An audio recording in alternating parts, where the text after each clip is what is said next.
পাবো। আচ্ছা, প্রথমে আপনার নামটা একটু বলেন। আমার নাম সুমাইয়া আলী। সুমাইয়া আলী, কোথায় জন্মগ্রহণ করেছেন, জেলা কোথায়? নারায়ণগঞ্জ জেলা। নারায়ণগঞ্জ, এবং নারায়ণগঞ্জই তো এখনো আছেন? হ্যাঁ, নারায়ণগঞ্জ জেলা, বন্দর থানা। বন্দর থানাতে আছেন, ঠিক আছে। শুনি একবারে ছোটবেলা থেকে যতটুকু মনে আছে আপনার জীবনের গল্প। আমি যখন 7-8 বছর বয়স, মানে এর আগে আমার কথা খেয়াল নেই, 7-8 বছর বয়সে আমার আব্বা মনে হয় 7 বছর বয়সে আমাকে স্কুলে ভর্তি করে। 7 বছর বয়সে? হ্যাঁ, স্কুলে ভর্তি করে। ভর্তির পরীক্ষা চলে, পরীক্ষায় আমি টিকি, আমার বোন টিকে না। টিকে না, পরে আমাকে স্কুলে ভর্তি করে। ভর্তি করার পর মানে আমার বোনটাকে আমার সাথে মানে আসা যাওয়ার কোনো লেখাপড়া, মানে 1 বছর ও আমার সাথে ট্রেনিং করে, আমি লেখাপড়া করি। নার্সারিতে ভর্তি, তখন প্লে ছিল না নার্সারিতে। নার্সারিতে ভর্তি হওয়ার পর পরীক্ষা দিলাম, পরীক্ষাতে প্রথম স্থান অধিকার করলাম। যখন মার্কশিট দেওয়া হয়েছে স্কুলে, বাসায় আব্বারে দেখাইছে, এবং তার 3 দিন পর মানে অভিভাবকদের একটা চিঠি দেয়, মানে যে ছেলে মেয়েগুলো মেধা তালিকায় থাকে তাদের প্রতি যাতে গার্জেনের একটা গাইড থাকে সেই হিসাবে। তো আমি ভাবছি আমার লেখাপড়া ভালো না, ছোট মানুষ তো বুঝি নাই, আমি ভাবছি যে আমার মনে হয় আমার আব্বার আইনে আমার বিচার দিব, এরকম। আমি বাসায় যেয়ে খুব কান্নাকাটি করতেছি যে আমার আব্বা আমারে খুব মায়া করে, আমি যদি এখন স্যারের আমার নামে বিচার দিই নিশ্চয়ই আমি কোনো দুষ্টামানি করছি, কান্নাকাটি করতেছি। পরে আমার যে লজিং স্যার ছিল, চিঠিটা ওনাকে দেখানোর পর আব্বারে বুঝাইলো। আব্বারে বুঝানোর পরে বললো যে আপনার মেয়ে তো ক্লাসের ফার্স্ট গার্ল, তো সেই হিসাবে হয়তো গাইড হিসাবে গার্জেনকে ডাকাইছে, আপনাকে যেতে হবে। তখন আমার আব্বা কি করছে, আমাকে কোলে নিয়ে কপালে একটা চুমো লাগাই দিছে। দেওয়ার পর বলতেছে তুই আমার সার্থক সন্তান। ওর আব্বু কি করলো, 10 কেজি মিষ্টি নিয়ে গেল স্কুলে। সেখানে সব শিক্ষকদের এবং কিছু ছাত্রদের খাওয়া, ছাত্রীদের। হ্যাঁ, ফার্স্ট হয়েছে। এটা আমি নার্সারি থেকে যখন ক্লাস 1 উঠেছেন। আচ্ছা, কয় ভাই বোন ছিলেন আপনারা? আমরা ভাই বোন ছিলাম 4 বোন 5 ভাই। 4 বোন 5 ভাই। আপনার পজিশন মানে ভাই বোনদের মধ্যে আপনি কত? আমি সবার বড়। সবার বড় ছিলেন? হ্যাঁ, সবার বড় ছিলাম আমি। তো আমার আব্বা আবার একটু বলে নেই, আমার আব্বা আবার 2টা বিয়ে করছে। আপনি আগের ঘরে না পরের ঘরে? আমি আগের ঘরে। আগের ঘরে, ঠিক আছে। হ্যাঁ, আপনি যেটা বলছিলেন যে স্কুলে মিষ্টি নিয়ে গেছে। হ্যাঁ, তারপর ওইখানে মিষ্টি খাওয়া আসলো এবং গার্জেন সবাইকে ডাকালো। আমার আব্বু এখানে কিছু কথা বললো যে আমি তো আমার মেয়েকে গাইড, বাসা থেকে গাইড দিব, কিন্তু আপনার একটু খেয়াল রাখবেন যাতে পড়ালেখায় অবহেলা না করে। সেখান থেকে আসলো, আসার পর মানে বাসায়ও মিষ্টি নিয়ে আসছে আব্বা। নিয়ে আসার পর আমার মার নাম ছিল সুফিয়া। তো আমার মারে ডাকতেছে সুফিয়া, সুফিয়া এদিকে আসছে, আমার মেয়ে ক্লাসে ফার্স্ট হয়েছে। মানে আমার আব্বা মনে হয় আমার কোলেই রাখছে, তখন বলতে এত বড় মেয়ের কি কোলে রাখতে হয়। আমি আমার মার ব্যবহার গুলো বুঝি নাই, তখন এখন বুঝতেছি। তো আমার আব্বা বলতেছে যে আমার মেয়ে যদি 20 বছরের যুবতীও হয় তারপরও তো আমি ওরে কোলে নেবো। তোমার মেয়ে পাশ করছে, ভালো হয়েছে, পাশ করছে, মানে মিষ্টির কথা সবাই ভাগ করে দিই। তো সবাই দিল। দেওয়ার পর মনে হইলো আমার মায়ে খাইলো না, যার বুকের দুধ আমি 2.5 বছর খাইছি, সে খাইলো না। কারণ আমার আব্বা খুব রাগী ছিল, এবং আমি আমার আব্বা কেন মিষ্টি খেলো না সেটা আমি বুঝতে পারিনি। ছোট মানুষ, কিন্তু আপনি কিউরিওসিটির জায়গা থেকে এখনো মনে আছে যে মা, নিজের মা মিষ্টি খেলো না। আমি বলতেছি ভাই, ধাপে ধাপে বললে নিশ্চয়ই আপনি খুব ভালো বলছেন, বলুন। তারপরে আমার আব্বা খুব রাগী মানুষ, আমার আব্বা আমার মনে হইলো মারে মারলো, মিষ্টি খালি না কেন, আমার মেয়ে পাশ করছে, তুই খুশি না? মায়ের তো আগে খুশি হবার কথা, তুই তো মা। বলতেছে যে না আমি মিষ্টি খাই না, আমার মিষ্টি খাইলে মানে আমার দাঁতে ধরে। তারপর আমি ক্লাস 1 থেকে এইভাবে লেখাপড়া করতেছি, স্কুলে আসা যাওয়া করতেছি, এইভাবে 5 পাস করলাম। 5-এ আমি 1 হইল রোল নাম্বার। 8-এ যাই আমি বৃত্তি পরীক্ষা দিলাম, আমি ট্যালেন্ট পুলে বৃত্তি পাইলাম। নারায়ণগঞ্জ জেলার মধ্যে সবচেয়ে ভালো ছিল আমাদের গার্লস স্কুল, বন্দর এখনো তার সুনাম আছে। 9-এ আসলাম, ভাইয়া সত্য কথাই বলবো। জি, অবশ্যই আপনি সত্য কথাই বলবেন। মানে 8-এর শেষ, 9-এর প্রথম। আমি মানে আমার যে আমরা 4-5টা বান্ধবী একসাথে স্কুলে যেতাম। তো আমাদের বাসাটা ছিল একটু দূর, মানে বাসা থেকে আসার পথেও 4 জনের বাসা। তো ওদের বাসা থেকে যাইতাম, যাওয়ার পর মানে আমার এক বান্ধবী ছিল রোকসানা, মাহফুজা, ঝিলু। তো ওদের বাসায় যখন যাইতাম, তো আমার বান্ধবীর চাচার বন্ধু ওই বাড়িতে আসা যাওয়া করতো, তো আমাকে দেখতো। কি নাম ছিল ওনার? ওনার নাম ছিল লিয়াকত আলী। লিয়াকত আলী আপনাকে দেখতো? হ্যাঁ, আমাকে দেখতো। তো পরে কিভাবে যেন বান্ধবীর সাথে বা বান্ধবী চাচার সাথে এই ব্যাপার বলছে যে মেয়েটাকে আমার খুব ভালো লাগছে। তো মেয়েটার বাসা তো আমার পাশের বাসা, মানে আমার শ্বশুর বাড়ি, আমার বাবার বাড়ি আগে, শ্বশুর বাড়ি একটু দূর, মানে 10 টাকা রিক্সা ভাড়া পরে যেটা হয়েছে। তো মেয়েটাকে আমার ভালো লাগছে, তো মেয়েটার আমি ভালোবাসি, এভাবে বলছে। বলার পরে তা আমার বলছে পরে আমি কি ভালোবাসা কি বুঝিই না, ভালোবাসা আবার কেমন? আমার বান্ধবী বলে সিনেমাতে দেখোস না ভালোবাসা করে নায়ক নায়িকারা? তো আমি ওইটা ভালোবাসা? আমার আব্বা আমার মাইরা লাগব, আমার আব্বা আমার মাইরা লাগব, আমি ভালোবাসা করতাম না। তো ভাইয়া এই ফাঁকে একটা কথা ভুলা গেছি। যখন আমি ক্লাস 7-এ পড়ি, স্কুলে একটা 21শে ফেব্রুয়ারি উপলক্ষে ভাষা আন্দোলনের উপলক্ষে একটা অনুষ্ঠান হয়। তো সেখানে আমি একটা মানে গান করছিলাম, দেশাত্মবোধক গান, ভাই যে ধন ধন্যে পুষ্পে ভরা আমাদের এই বসুন্ধরা। আমি যদি ভুল না করে থাকি তাহলে এটা ডিএল রয়ের গান। আচ্ছা হ্যাঁ, বলুন। তারপরে ওই গানটা গাইতাম, গাওয়ার পরে আমার আব্বা ছিল স্টেজে, আর আমি এই শ্রোতাদের মাঝে চেয়ার নিয়ে বসছে।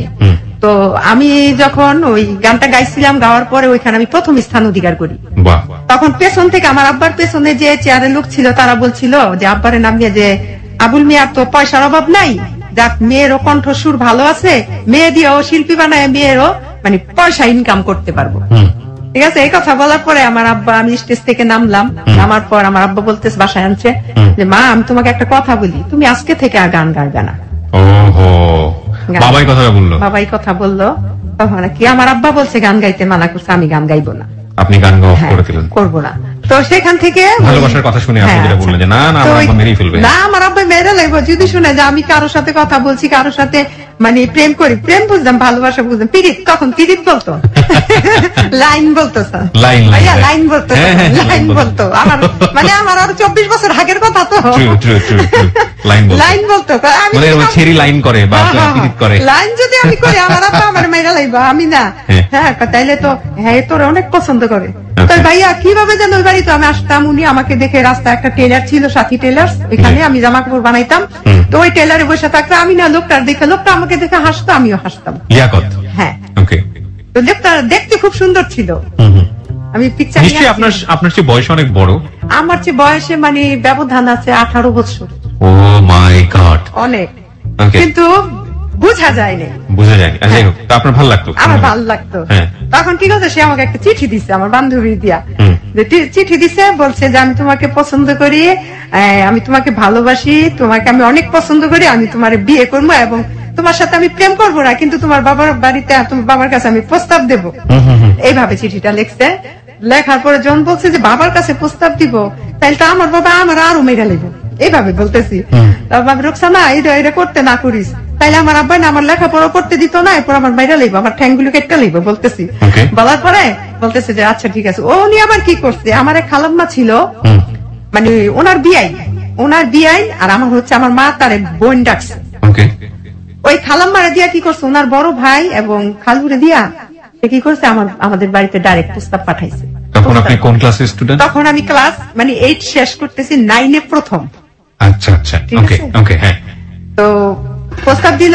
আমার আব্বা কি বললো যে না আমার মেয়ে এখন বিয়ে দিব না, আমার মেয়ের আমি ডাক্তার করি। তো এই দিক থেকে কি করছে, লজিং যে টিচার গুলো ছিল, ওই টিচার থেকে একটা টিচার ছিল, ওনার বাসা হচ্ছে কুমিল্লা, উনি দেখতে খুব সুন্দর, শিক্ষিত, বিয়ে পাস।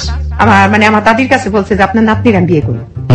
এটা কি আপনার বাবাকে বলেছে? এটা আমার বাবাকে বলে নাই, কিন্তু আমার আব্বা খুব লোকটার খুব পছন্দ করতো এবং সেই হিসাবে মানে গ্রামের ছেলে চাকরি করছে, সে আবার কি করছে সংসদে পিওনের পোস্টে চাকরি দিচ্ছে। আচ্ছা আচ্ছা, ওকে।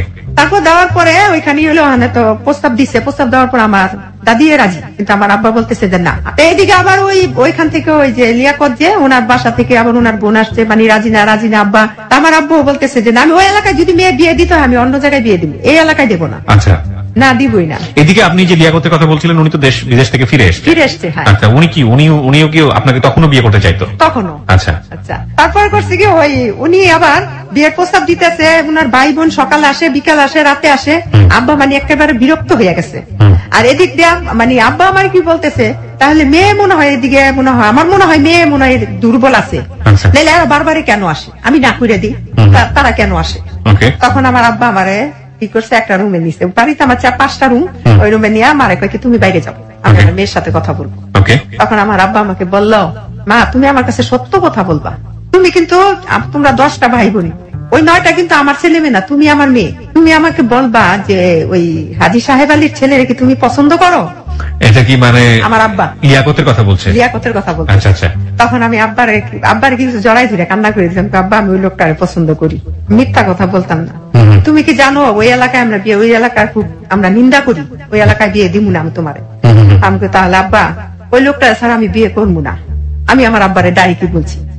বলার পর আমার আব্বা গিয়ে আমার দাদিরে বললো, মা দেখেন এগুলো বলে, ও এখন কি করতে পারি, দেখো অনেক কিছু করতে করতে রাজি হয় না। তারপরে কি করলো, যে কবিরাজ ধরলো আমার মা, কবিরাজ ধরলো যে আমার মেয়েরে যে কোনো করে হোক তাবিজ কবর করে, মানে আমার মারও মেয়ে জামাই পছন্দ হয়েছে, রোজা কথা, ছেলে আমার পছন্দ হয়েছে, আমি এইখানে দিমুই। এলাকায় কুলে পড়া হোক, ছেলেরা কি কুলু নাকি? ছেলেরা হাজি বংশের লোক। আচ্ছা, এটা কে বলছিল? এটা আমার মা, মানে আত্মীয় স্বজন বন্ধু বান্ধব সবাই রাজি, শুধু আমার বাবা রাজি? বাবা রাজি না। আচ্ছা আচ্ছা আচ্ছা, ওকে। এদিকটা আমার ননা, মানে আমার ওই লোকটার বড় বোন আর এই বড় ভাই খালু, এরা আমার আব্বার কাছে আসছে। আর এই দিকটা কবিরাজতে তাবিজ দিয়েছে, ওই তাবিজ আমার একটা চূড়ায় ধোয়া শিখাই দিছে। ওই ধোয়া করে হিটার ছিল ভাই আগে, হিটারে রান্না বাড়া করতো, আগে গ্যাস ছিল না আমাদের বাড়িতে, ওই যে কারেন্টের হিটার, ওই হিটারের মধ্যে কি করছে বলছে যে হিটারের মধ্যে একটা তাবিজটা ফালাই দিতে। তো আমি কি করছি, ধোয়া পইরা একটা ধোয়া শিখাই দিছে, ওইটা হিটারের মধ্যে আমি তাবিজটা ফালাইছি, মানে তাবিজটা জ্বলে পুড়ে ছাই হবে আমার আব্বা বলবে। ঠিক আছে, ঠিক ভাই পরীক্ষিত একদম। তাবিজটা পড়া শেষ, আমার আব্বা বলছে ঠিক আছে যান, আপনারা এরকম করতেছেন, আমি বিয়ে দিব, আর মানুষের মনে কষ্ট দেওয়া ঠিক না। Very interesting. দিল। তারপরে আমার ননাসে জামাইয়েরা সবাই আসলো, আমাকে দেখতে আসলো। তখন মানে এইভাবে করতে 9 থেকে মানে 10-এ উঠলাম, ক্লাস 10-এ। 9 থেকে 10-এ উঠলেন? 10-এ উঠলাম। তো ওই সময় কি আপনার বিয়ে শাদীর ব্যাপারে রাজি হয়ে গেল আপনার ফ্যামিলি? হ্যাঁ। বিয়েটা কি হলো? হ্যাঁ, বিয়েটা হলো। তখন ক্লাস 10-এ না 9-এ? ওই ছেলেটার একটা স্বপ্ন ছিল, আমার কোনোদিন সে ভাগায় বিয়ে করবে না, আর আমার একটা স্বপ্ন ছিল আমি কোনোদিন ভাইগা বিয়ে বসবো না। যদি বিয়ে করতে হয় তাহলে গার্জিয়ান নিয়েই করবো, সামাজিকতা বজায় রেখেই করবো। আচ্ছা আচ্ছা, এটা ছিল আমার ভিতরে। ওকে, তার মানে আপনি 9 থেকে যখন 10-এ উঠলেন তখন ওদের বাসা থেকে লোক আসলো, আসার পরে ননাসের জামাইয়েরা সবাই আসলো, ভাই বোন। আয়সা কি করলো, ভাই আমার দেখা বলে কোন ক্লাসে পড়ো, অ্যাড্রেস লেখো। লিখতে গেলাম, লেখছি, কিন্তু হাত কাঁপতেছিল তখন। লেখার পর তারপরে ননাসের জামাই কি করলো, আমারে ওই ওনার বড় বোনের জামাই, যেটা যে ঢাকা লালমাটিয়া কলেজের সাথে ওনার বাড়ি, উনি আমাকে কি করলো 2000 টাকা দিল। 2000 টাকা দিল, দেওয়ার পরে যে আমি তো তোমার বিয়েটা খেতে পারবো না, আমি 3 দিন পরে বাহিরে কুয়েত চলে যাচ্ছি, তোমাদের প্রতি শুভকামনা থাকবে। ঠিক তার 5 দিন পর শুক্রবার আসলো, আসার পরে মানে বিয়ের ডেট, বিয়েটা হইলো। হওয়ার পর তারপর ওনাদের বাড়িতে ওনারা চলে গেল। তারপর আমারে কি করলো, ওইখান থেকে শুক্রবারে বিয়ে হইলো। ভাই বিয়ে হয়েছে তো ঠিক, কিন্তু ওই লোকটার কাছে তো আমি যাই না, দেখলেই শরম করে, দেখলেই হাসি পায় আর শরম করে, আমি যাই না। আমার আব্বা, মানে আমার আব্বা চায় যে জামাইয়ের কাছ থেকে একটু দূরে থাকবে, কিন্তু আমার মা, আমার তো 2টা মা ছিল, 2টা মা, আমার ফুফু, আমার দাদি, আমার ভাবি, যার জ্যাঠতো ভাইয়ের বউ ছিল যারা, তারা চাইতো যে জামাই আসলে যান না কেন। আমার তো লজ্জা করে, আমি আর সামনে কি যাবো, মানে আমি পছন্দ করছি, বিয়ে হয়েছে, এই লজ্জায় আমি আর সামনে যাই না। পরে উনি কি করছে, ওই সোমবার দিন আসলো, ওই দিন চলে গেল। সোমবার দিন আমাদের বাড়িতে কি ভাবিরে পাঠাইছে আমার ইন্ডিয়া। তখন ভাই সিনেমা, নতুন বিয়ে হইলে শালা সম্বন্ধীর বউ নিয়ে সিনেমা দেখতে যাইতো নতুন জামাইরা, সিনেমার একটা প্রচলন ছিল তখন। তখন আর সে আমার বলছে যে রেডি হও, মানে উনি রিক্সাতে বসে থেকে ওনার ভাবিরে পাঠাইছে, বোনের জামাইরে পাঠাইছে। তখন আমার আব্বাই যায়নি, আমার আব্বাই না করছে, ইশারা দিয়ে যাবা না। তো আমিও কি করছি, আর যাই না, আমি কিন্তু আমার ভালো লাগতেছে না, যাবো না।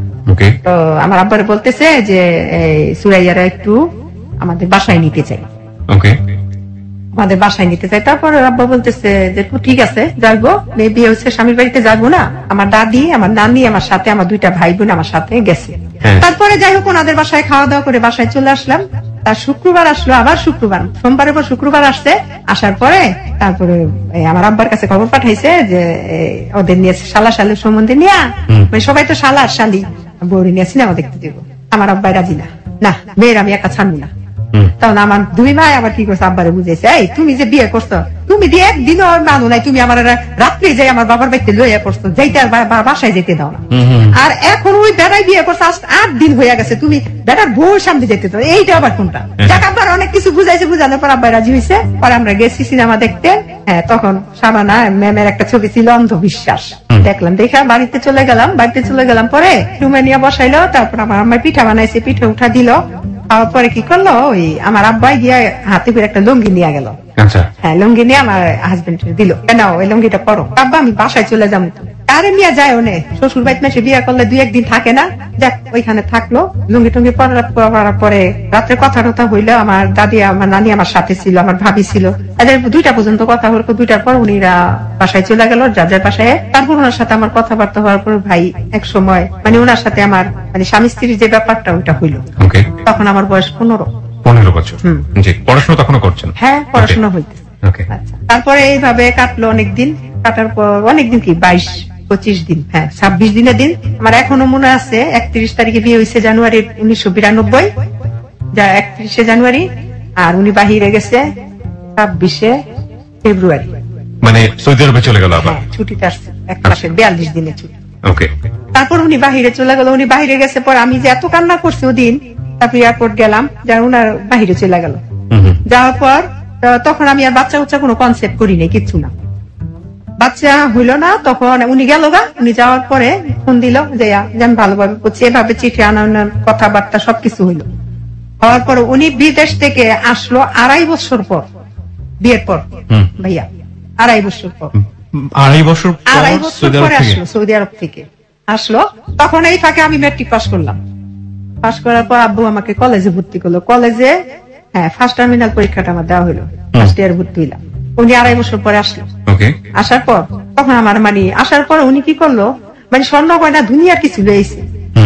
এর হিসাব ভাই, আমি দেখতে খুব সুন্দরী ছিলাম। আচ্ছা যাই হোক, পরে ভাইয়া উনি আইসা আমাকে কলেজে, স্বামী আসছে বিদেশ থেকে, আমি 3-4 দিন বা 8 দিন কলেজে যাইতাম না। 15 দিন হয়ে গেল আমার কলেজে যেতে দেয়। কলেজে যেতে না, আমার আব্বা বলে মা তুমি কলেজে যাবে না। আমি কই না, আমার রায় না করে কলেজে যাওয়া লাগতো না, কলেজ গেলে তোমার নলেজ বেশি বাইরে যাব, এত পড়ালেখা করে তুমি কি করবা। আব্বা যে বুঝটা দিত ওই বুঝটাই মানতাম, আমার হাজবেন্ড যেটা দিত ওইটাই মানতাম। আব্বার আমি আব্বা থাক, আমার না কলেজে যেতে না করে, ঠিক আছে মা তোমার ইচ্ছা, কিন্তু লাইফটা তুমি লস করলা। ওহ ভাইয়া, এর মধ্যে আমার মনে হয়েছে আরেকটা কথা, লাইফটা যখন লস করলা, আমার যেদিন গায়ে হলুদ, ভাইয়া এই কথাটা আমার মনে নাই, আমার আব্বার কথাটাই লাগছে।